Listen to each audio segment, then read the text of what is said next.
Pembacaan cerita seri keempat. Pembaca dan penulis Bambang Sihu. Pengisi suara wanita Florencia Dita Deka. Sisa api dari Jenggala. Kumelaring rasa. Perawakannya memang tinggi besar. Untuk mengalahkan lawan itu kurasa Kakang Bekel memang mampu. Tetapi sosok itu memiliki ilmu lebih mendebarkan daripada Kakang Bekel. Apalagi Kakang Bekel pada saat itu sampai sekarang sedang sakit, yang tentu tidak memungkinkan untuk melakukan sebagaimana yang dilakukan sosok itu. Entahlah siapa dia dan entah apa kepentingannya sehingga bersedia membantu Kademangan ini ketika tanah ini hampir mengalami petaka mengerikan.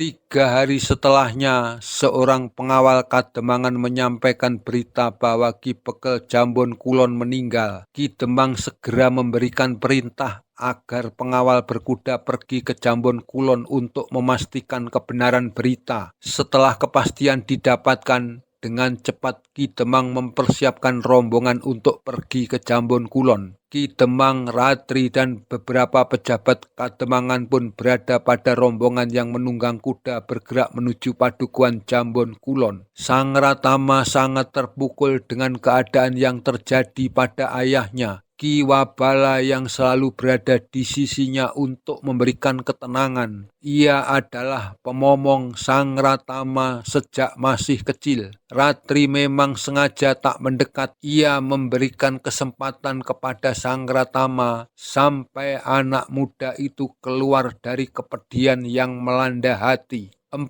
hari setelah meninggalnya Ki Bekel, Ratri kembali pergi ke Jambon Kulon untuk menemui Sang Ratama, di mana harapan Ratri kepedihan di hati anak muda itu berangsur hilang. Tetapi alangkah kagetnya ketika mendengar bahwa Sang Ratama telah pergi dari padukuhan Jambon Kulon tanpa seorang pun tahu kemana kepergiannya. Aku dapat mengerti keadaan hatimu saat mendengar kepergian Sang Ratama, karena kalian memang sangat dekat sejak kalian masih kanak-kanak. Ia adalah sahabatmu, tetapi hampir mustahil bagi kalian untuk mengikat hubungan lebih jauh dari sekedar sahabat. Ki Demang menyampaikan pendapatnya ketika mereka duduk di peringgitan rumah Kademangan. Hanya mereka berdua saja yang berada di tempat itu. Sementara malam ini keadaan terasa senyap. Hati Ratri pun terasa senyap, lebih senyap dari hari-hari yang lampau. Apakah hubungan antara pria dan wanita yang berkehendak menyatukan hati dalam sebuah ikatan nyata hanya diukur dari perbandingan kemampuan ilmu kanuragan mereka ya? Bukankah hidup manusia tidak hanya bergantung pada kemampuan ilmu saja? Karena sesungguhnya hidup memiliki kebutuhan demikian luas dan sangat jamak. Ratri memberanikan diri menyampaikan kebenaran yang diyakini. Di luar sana terdengar burung dengan suara paro yang terbang di malam pekat. Entah suara burung apa. Setidaknya perbandingan ilmu kanuragan dan kesaktian adalah sesuatu yang menjadi penentu. Bukankah dalam kewajaran seorang pria wajib melindungi wanita?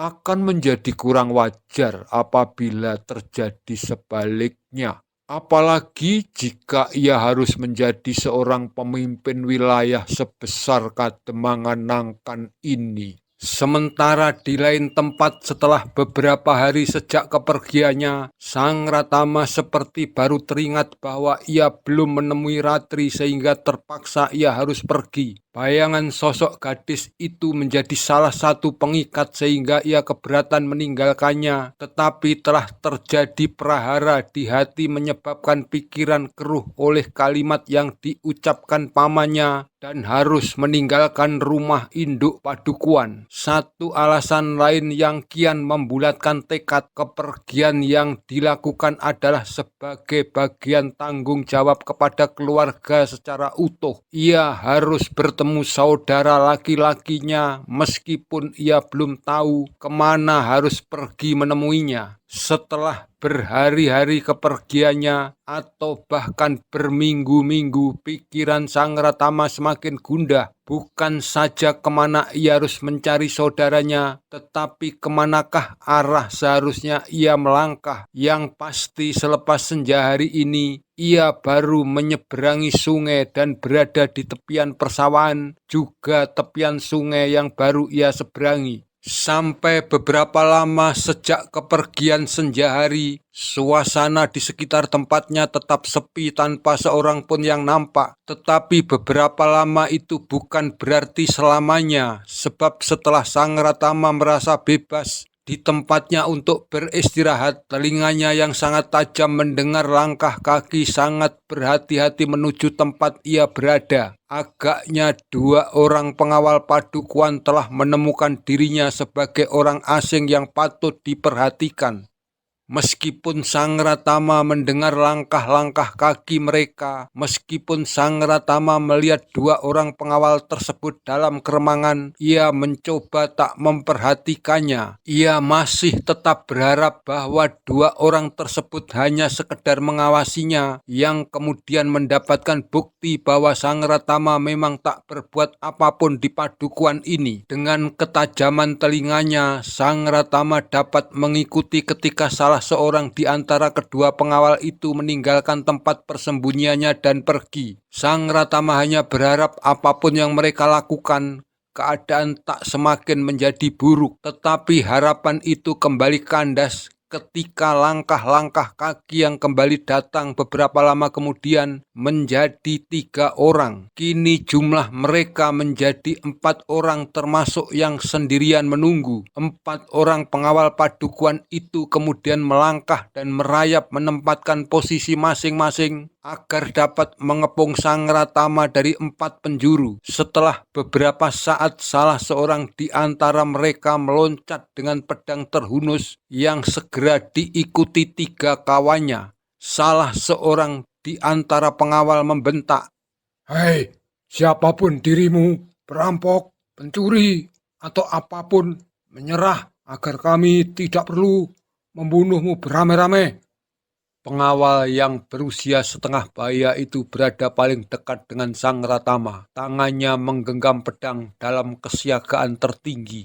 "Berdiri kau!" Seorang pengawal lain ikut membentak. Ia pun menggenggam pedang yang juga dalam kesiapan tertinggi. "Hai, dengar perintahnya.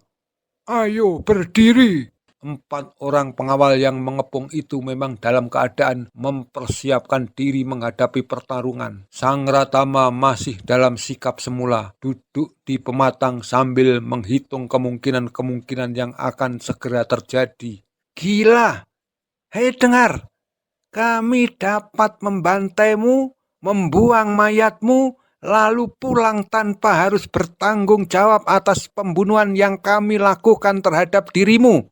Sang Ratama menarik nafas panjang, tak menduga bahwa perkembangan kejadian tak cukup baik. Makna dari kalimat ancaman pengawal itu menunjukkan bahwa tak ada kelunakan apapun pada sikap mereka. Ada desakan rasa kurang senang ketika Sang Ratama menjawab. Ia tampak cekatan ketika berdiri. "Sama sekali tak kuduga demikian kejamnya ancaman kalian terhadap seorang asing yang sama sekali belum terbukti bersalah. Baiklah, tak ada salahnya jika aku pun harus berbuat kejam pula. Kita akan bertarung mempertaruhkan kehidupan yang kita miliki. Mungkin aku yang akan mati, mungkin juga kalian yang akan terbunuh. Dari caranya berdiri dan ketenangannya ketika berbicara meskipun dikepung 4 orang yang demikian meyakinkan, membuat salah seorang pengawal berusia paling tua harus berhitung. Ucapannya sedikit melunak. Pilihannya bukan seperti itu. Jika kau tak melakukan perlawanan, kau akan kami bawa ke Banjar Padukuan. Tak ada keuntungan apa-apa dengan keadaan sesuai usulmu. Aku kalian bawa ke Banjar tentu setelah terlebih dulu kalian ikat, sementara jumlah kalian di Banjar Padukuan sana akan semakin banyak. Aku yakin keputusan kalian atas diriku tak akan berubah dari saat ini. Keinginan kalian hanya membunuhku. Kami baru menghadapi serbuan gerombolan perampok 2 malam lalu, sehingga kami harus waspada kepada orang asing sepertimu. Jangan terlalu lunak seperti itu. Kita bunuh saja ya, maka persoalan kita selesai. Aku yakin orang ini tak akan bersedia dengan penyelesaian terbaik itu karena ia memang berniat mencuri atau merampok. Kau mendengar sendiri, pendapat kawan mudaku ini sangat keras, tapi kami memang dihadapkan pada kekerasan pula dari para perampok atau penjahat lainnya. Jika kau memang berkeras hati, tak mau menyerah, maka nasibmu cukup buruk. Mungkin nasibku yang buruk, tetapi juga mungkin nasib kalian yang kurang baik. Sesuatu yang takkan pernah terjadi jika kalian membiarkan aku beristirahat di tempat ini, kemudian meneruskan perjalanan pada esok pagi. Tetapi jika kalian tetap memaksa, aku harus melumpuhkan kalian semua. Seperti itulah yang seharusnya aku lakukan agar tak mengalami nasib buruk. Mohon maaf jika pertarungan kita harus ada yang terluka bahkan terbunuh. Lah, kau dengar jawabnya, Paman? Ia memang merencanakan perampokan atau pencurian.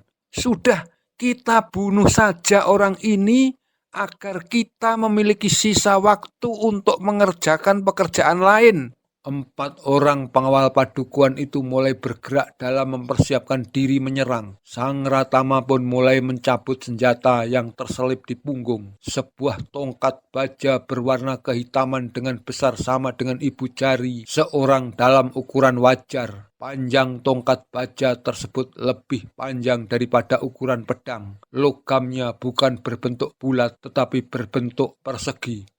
Senjata di tangan Sang Ratama memang sedikit aneh, tetapi senjata yang kini berada dalam genggamannya adalah senjata perguruannya. Senjata yang memiliki kekhususan yang tentu diperlukan keterampilan yang khusus pula. Setelah sesaat berdiam diri untuk memperhatikan senjata aneh dari orang asing tersebut, 2 orang pengawal secara bersamaan mendahului menyerang dengan tebasan pedangnya langsung mengarah leher lawan. Sang Ratama tak berkehendak menghindari senjata lawan, tetapi menangkis 2 pedang yang menyambar mengancamnya. 2 kali benturan logam terjadi dengan suara keras di tengah sepinya awal malam. 2 orang pengawal itu menggaduh kemudian merintih dan mendesis. 2 pedang mereka terlepas dan terbang tanpa arah. Telapak tangan kedua pengawal tersebut terasa sakit oleh benturan yang demikian dahsyat.